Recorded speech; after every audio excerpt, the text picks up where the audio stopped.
Con Carne is a Q101 podcast, and Con Carne is presented by Alex Ross Art, alexrossart.com.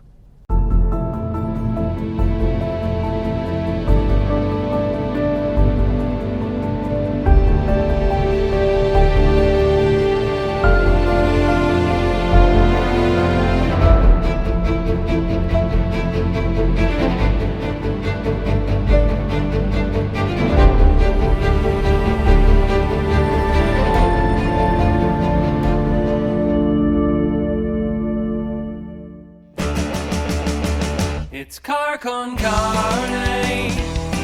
Let's eat in the car. It's Con Carne. And now here's the star of our show, James Van Alstyne.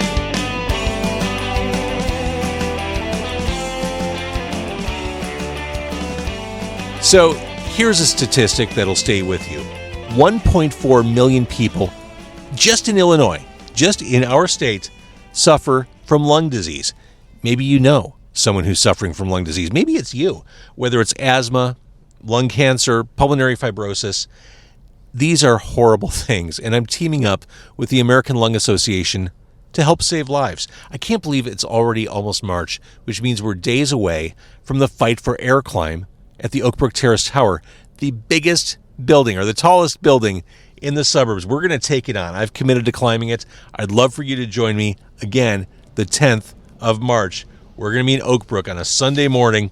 It's an indoor experience that's totally customizable. You can go as far as you want, or can, in my case. Get yourself registered. Do it now. fightforairclimb.org/Chicagoland. Join me. We can laugh and sweat together and do good things on Sunday, March 10th, the Fight for Air climb, Oakbrook Terrace Tower, fightforairclimb.org/Chicagoland. I will see you on the stairs. So if you're watching this podcast, if you're listening to this podcast, chances are strong that you enjoy music. I love music. It's the soundtrack to what we do, who we are, and where we live. So imagine where you live, music playing anywhere you want, or every room where you live, having your favorite streaming sources available anywhere in your home. Easy automation makes it all easy, integrating into your smart home system. How easy, you ask? I hear you asking. Dan is going to tell you all about it. Give Dan a call at Easy Automation, 630. This is his personal number. You call this number, his back pocket's going to ring. 630-730-3728. Let Dan tell you how easy automating your home is. And we're not just talking music, too. Security, lights. He can cover all of that with you. He'll give you a free quote. And he's a good dude. And he likes music, too. Easy-automation.net. Get a hold of Dan and revolutionize your home. This is Con Carne. I'm James Van Alstyne, and today's an exciting day for two reasons. Number one, Con Carne named Best Music Podcast for the second year in a row in the Chicago Reader, just released today. Tiffany. Congratulations. Thank you. That's my second big thing. I'm sitting next to Tiffany backstage at Austin's Field Room, or Impact Austin's Field Room in Libertyville, where Tiffany just played. Tiffany needs no introduction, but here's an introduction. She's a singer. She's a chef. She's an entrepreneur. She's the freaking Eiffel Tower. I am Eiffel. Oh, I love her. I'm obsessed with Masked Singer, everybody, UK. I just finished it. It was great. I got to the semifinal. Wish I could have taken it to the final, but I loved Eiffel, my character, my costume. She lit up, but she couldn't move that much. I have to say, I couldn't see anything. Does the costume breathe at all? Well, I had mesh. I wasn't prepared. A lot of the other costumes were kind of far back from the face. Mine was not. It was right here. So that freaked me out at first. I put it on and I was like, I can't breathe. And then I realized it's mesh. You can breathe. Calm down. But it looked like you were getting an MRI while you were singing. It was a little bit of a trip. Yeah. The first day I panicked a little bit and I didn't expect that. But it got easier. And I do love Eiffel. She lights up. She had, she was very, with all her arms and stuff like that. Again, it's called Masked Singer. So I know that there's a lot of vibrance behind the show, a lot of dancing, a lot of stuff like that. But I came to just rock some vocals. I loved every song I sang. I loved all the choices that we picked, and I just was hell-bent on singing the best that I could. Now, we just saw you perform tonight, and you gave hints of what happened on stage. Yes. Which I loved. Well, I mean, I talked about it because, again, I feel like, Eiffel is like, for at least this year, she's my other alter ego, my other person. And it's a big deal for me. I love Masked Singer. I'm a huge fan of the show, U.S. side, Australia, and UK. And to be asked to be on the show, I was like, yeah. But again, the songs that we picked, I really had a connection with, and I love them. They're some of my favorite artists. It's a trip when you're going to be on a major show like that. That's millions of people watching. You're kind of judged by the judges or the hosts a little bit, but obviously the audience and all of that. But more than that, you feel like you're going to be judged by the original singers. Yeah. Rihanna. Right. I mean, Robbie Williams, ABBA, Miley Cyrus. These are all people I love. So you just don't want them to watch you, perform their song and go, you totally blew it. What were you doing? Tiffany, you're talking to me like you've never had luck with a cover song before. Well, I know. I mean, I think We're Alone Now is mine, but, it's so different now in social media world. Tommy James, by the way, is fantastic. He's always been supportive. Love him.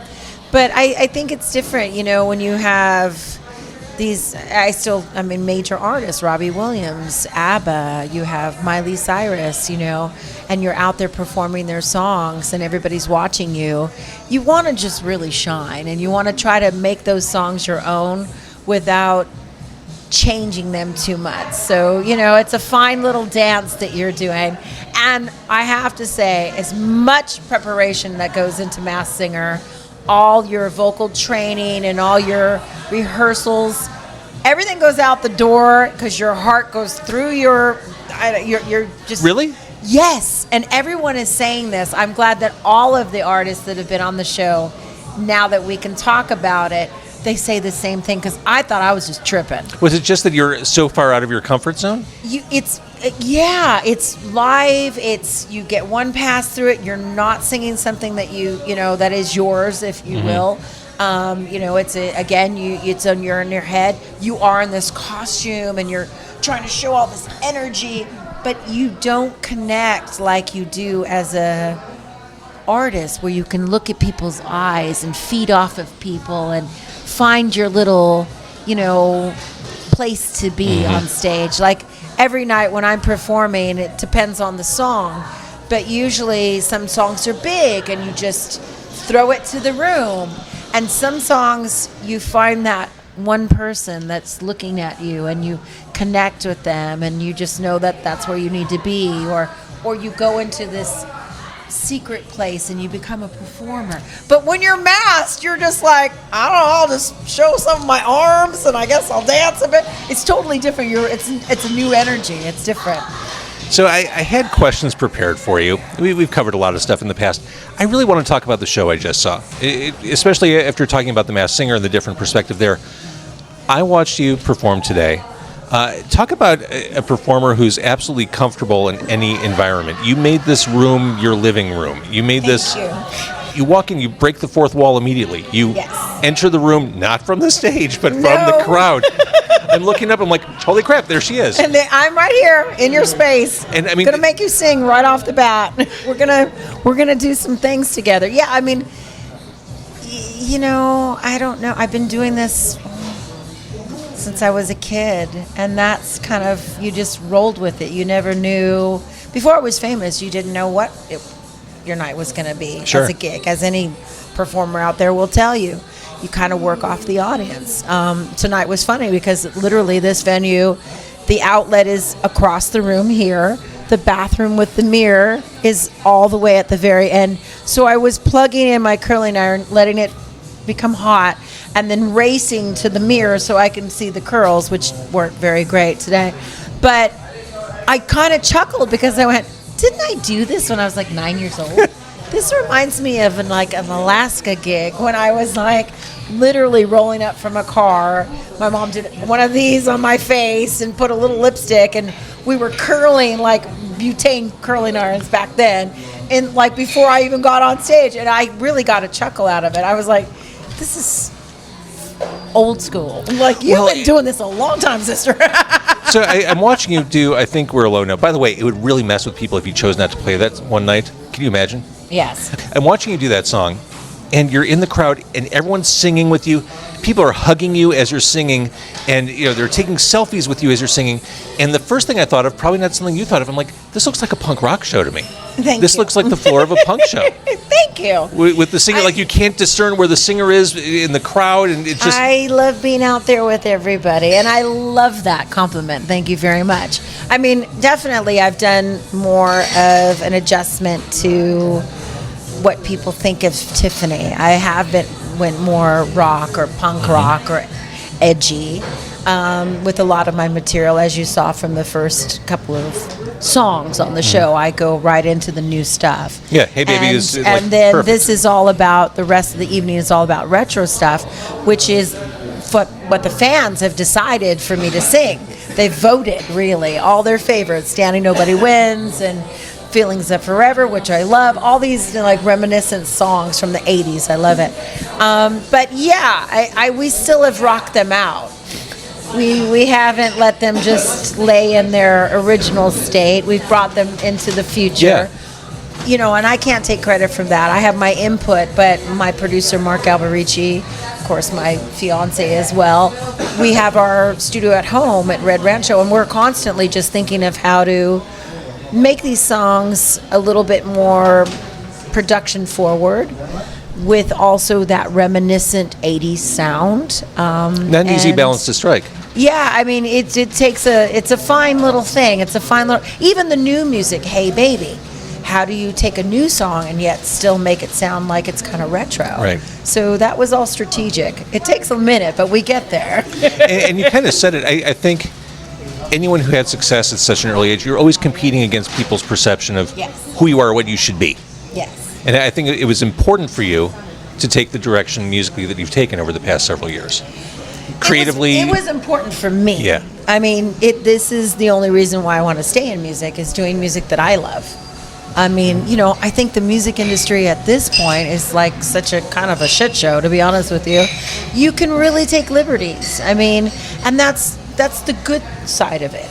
As an independent artist or a new artist, there's a lot of avenues now. Sure. There's a lot of talent out there. As I travel all over the world, I go to bars after we're done performing, and I go, wow, this person's amazing. Why don't they have a record deal? But TikTok and YouTube and all these things give people a platform, and I'm thrilled with that. As an artist, as somebody who understands that soul, I get it. But as a artist that's been here for a while, all the basics that we used to know are off. Just take them and throw them out to the wind. From working singles to how you roll out an album, to the patience of, how we used to roll out things where they were on billboards or little snippets and people waited. There's no more waiting. It's just it's instant gratification. Throw it out there. It's about 5 minutes. Mm-hmm. And that's a little different for me, as, again, I self-fund all of this. I do have a label that I work with.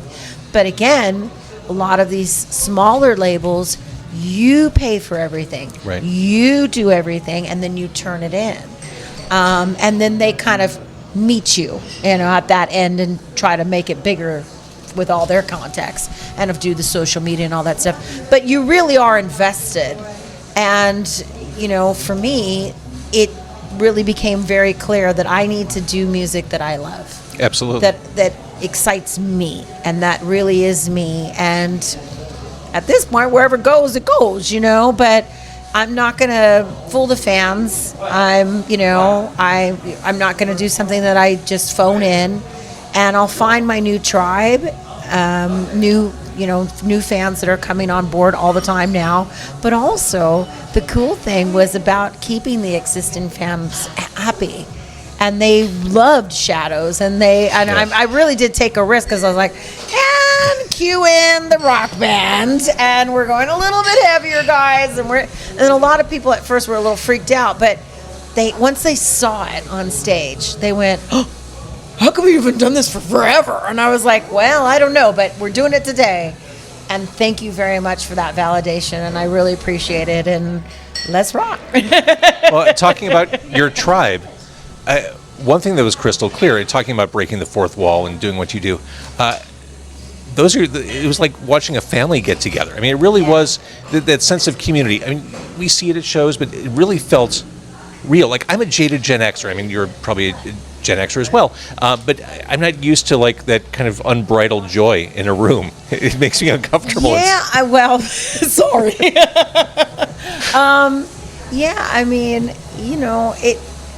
I guess it takes me a little bit back to the mall tour, where everybody was just having a good time. Yeah. And I really could just hug on people and enjoy it and sing along and, and just be me. And so I think,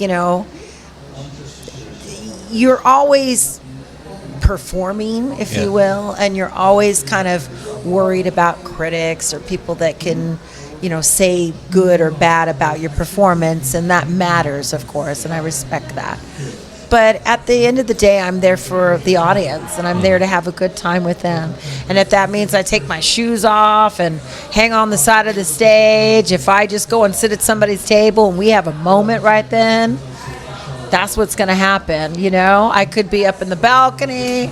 Like, you just never, the band knows, you just never know what's going to happen. Yeah, no, there's in Tiffany. A TIFF show. Yeah. Thinking about being a childhood success, the mall, etc., how is it that you avoided becoming a cautionary tale? How is it that you're here today so grounded and jubilant? I don't know. I don't know. Probably just the people around me. I have great people around me. I love all of Team Tiff. I love all of my real friends that didn't care if I was Tiffany. They were like, girl, we don't care. You're still that girl from high school, like, all that. I've kept those people in my life because they tell you the truth. Absolutely. And I love that. Yeah, you need that. You need people who don't care about your money, your fame, your bullshit, and they will just let it fly when you need to. I'm lucky I haven't been in those counseling rooms too many times. But yeah, definitely I've had my girlfriends who put it in perspective for me. Or give me that joy, that true joy of just being a person that has people around them that love them. And knowing that you can stop all of this crazy, although I love it and I respect it and it is who I am. There's a comfort to know that you could just turn it off and be accepted. Yeah. I think that's what pretty much probably grounds me. And my son. Naturally. He's a good guy. Real quick, I want to mention I'm teaming up with the American Lung Association to help them save lives. I'm teaming up with them to climb the tallest building in the suburbs, the Oakbrook Terrace Tower, also Soldier Field. It's the Fight for Air climbs. Join us at the Oakbrook Terrace Tower, Sunday, March 10th. Get involved by going to fightforairclimb.org/Chicagoland. On stage tonight, Tiffany, you talked about all the things you have going on. The cookbook, the show, reinvesting time and energy in shadows. Do you have too much going on? No, I have, Team Tiff is a small team, so sometimes we feel overwhelmed, yes. But we make it happen, and I love it. I mean, I'm up on a lot. I'm up at 4 a.m. I'm working 2 different, continents, really, the UK, America at this point, but I have been for quite some time. And, I'm the driving force of my team. So I don't sleep a lot. So you've got the classic right brain, left brain. You've got the creative stuff, and then you've got the entrepreneurial. And I have a very disciplined work ethic, yes. I have a my dad was military, and he's the one who started me in my career. So I always hear him, he's passed on now, but I always hear him, girl, if you want to go get it. If you didn't get it, you didn't want it bad enough. And, sometimes things are meant to be or they're not, so you have to apply that. But yeah, I think it doesn't hurt to try. And I think that when people say, "Oh, I don't know," I'm usually the person who goes, "Well, we'll figure it out." And we'll figure it out might be a different path. It might not be the traditional path. It might not be the popular path. It might not be the glitzy, fantastic, I'm all that in a bag of chips path. But did we accomplish our goal? And and are you still, again, proud of that? And did it get you to where you want to be? So that's kind of my MO in working business. Those are good metrics. We're always adjusting as well, and you have to be pliable. I mean, we start our day sometimes going, it's going to be like this. And then by the end of the day or the middle of the day, you're going, oh, it's nothing like that. Actually, we've lost the van. The van had a flat tire. Now we're walking to our... But you have to be pliable, whatever it is. I respect that so much, and I understand that. No, I'm not the kind of person who could ever work in a widget factory or do the same thing every day. I kind of like those jobs that may go sideways. You never know. Like, you know what you have to do every day, but there's a good chance things will go completely... Well, that's the music business. that is. But I find that's an environment I'm drawn to. Yeah. And that's how I do it. And it sounds like that's you in a nutshell. Yeah, I mean, there's times that, on the bigger tours and stuff, everything kind of runs pretty good and strategic and all of that. And, of course, you try for that. But, I mean, really, throughout the day, in life, period, we have thrown so many curveballs. And especially now. So, you just kind of have to roll with it. You kind of have to laugh through it. I'm not somebody I don't have like diva tempers or anything like that. If I'm mad, I'm really mad. It's clear. It's clear that I'm mad, and it took a long time for me to get there. So then watch out for sure. Because I have a very long, wick, if you will. I'm like, that's cool, it's cool. I'm a Libra. I'm like, well, I want the balance. I want everybody to be happy. But finally, when you have to make that, and that's been the harder thing for me as a celebrity or as a woman in business or growing up, if you will, more mature. And also respecting my name and my brand and my fans and where I'm at now. Sometimes you do have to say, no, this is not acceptable. Yeah. This is not the way I want. Like I'm pickier now about my meet and greets and stuff like that. A lot of venues that you hook up with, they don't understand that, and you've sold meet and greets, or they have, and they put fans in the hallway or something. And I'm like, absolutely not. People paid good money for this. I want them to have a great experience. So when you come to a TIFF show and you do a meet and greet, I really do sit with you. Like tonight, I was bringing out waters and beers, and they were like, where's your people? I was like, oh no, I got beers and water back here. I'm not gonna drink them. So here, you guys want a beer? Sit down. And they're just, people go, I don't know what to do. And I'm like, well, you're hanging out with me. That's what we're doing. It's called a meet and greet. Didn't you think you were gonna really meet me? It's not just a step and repeat. I'm gonna talk to you. Although and there is find a out step what and you're repeat somewhere doing. over there. Yeah. This is my time to interview you, actually. I respect the audience. Yeah, and they'll always take care of you. They're an extension of me. They're my world. They're my community. They're Team TIFF. They're my people. So I love them. All right. Before I let you go on to the next stop on this tour, let's talk about food. Yes. Because you're all in with food right now. I am. Yes. Let's Food with Tiffany.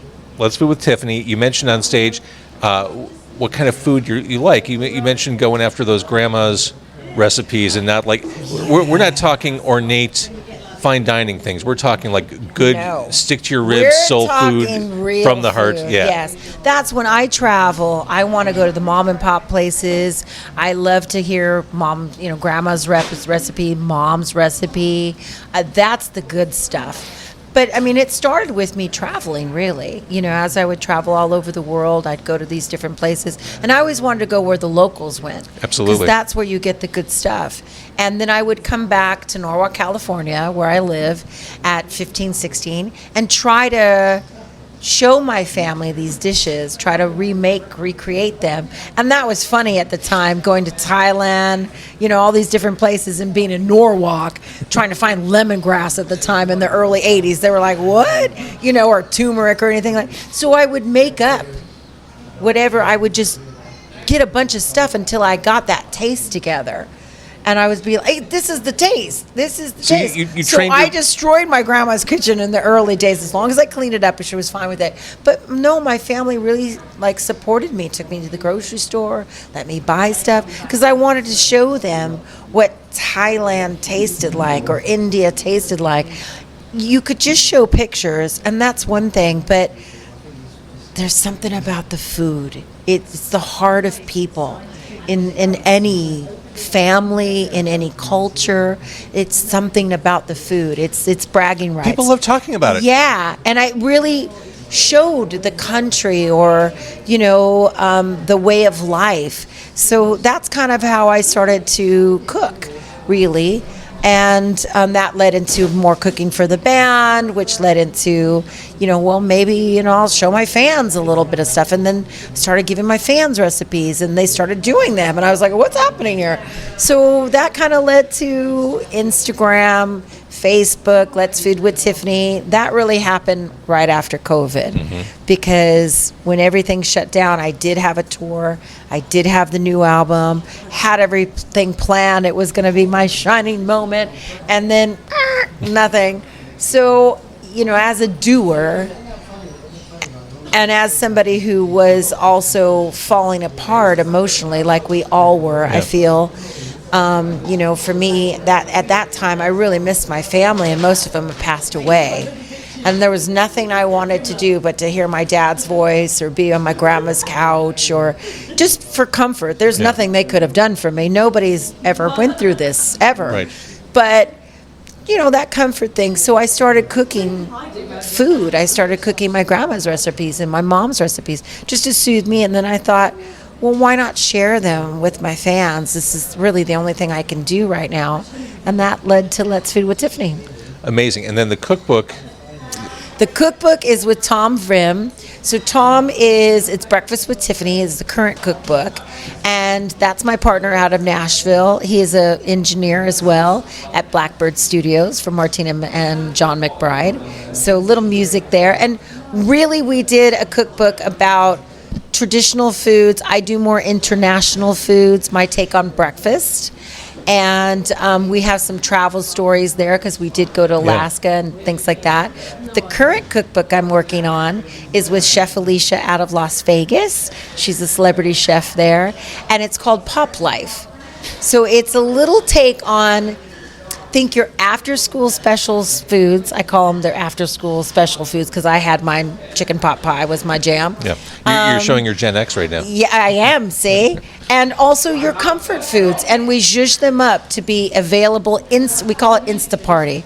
There's also a little bit of like decor go-tos as well. My sister's bringing that. She has a design company. So Insta-Party things that you should have on hand. Yeah. Just to have a great night. A little retro there. We got the leopard tablecloth, but it's done in a very not cheesy way. I wanted it to be a wink to like 80s Sunset Boulevard rock and roll high end a little bit. Sold. So we're throwing that at you. It's called Pop Life.